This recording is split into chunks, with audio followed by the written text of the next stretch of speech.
So the five key elements we see as being necessary if you want to sell your brand, and then also will increase the multiple. Number one is brand synergy. That's what I was talking about before. Your brand needs to serve a specific target market, specific demographic. You can have multiple brands that serve specific demographics, but they really need to be a product suite, not just one product in most cases. The next thing you want is healthy net margin. So out of the 370 odd million in transactions we tracked publicly last year, the average net margin of a business that actually sold, not that was listed, that actually sold, was 30% net margin. So you really want your net margin to be as high as possible. 30% is really the mark that you're hitting for. We'll see businesses in growth mode operating at around 18 to 25% typically. Next is product uniqueness and diversification.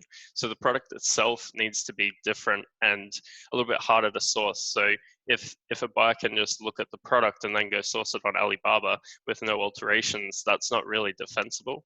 And also the diversification of the product line is important. So you don't want that one hero product. We see a lot of Amazon-based businesses with one hero product making the bulk of the revenue, right?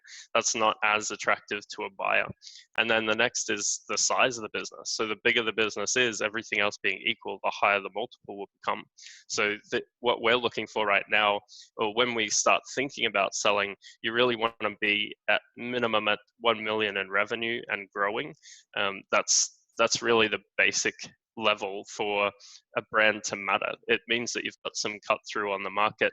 Anything below that, maybe the market's not big enough, maybe it's a hobby, maybe it's a cycle and it's going away.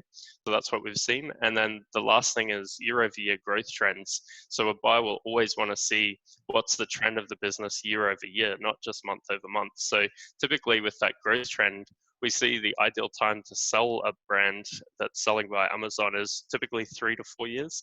So a lot of people ask me, how do you build up a brand and sell it in 18 months? Well, we have actually done this in the past, but it's not a guaranteed way to do it, and it's not the best way to get the best return for the time and effort you've put in and the risk as the entrepreneur. Typically that first year you're just figuring out what's working. The second year you're doubling down and growing what's working, so ideally funneling more products to that demographic. The third and fourth year you're still growing, optimizing, and then optimizing your net margin for sale is what you want to be doing in that last 6 to 12 months before you go sell, is really optimize the net profit of the business.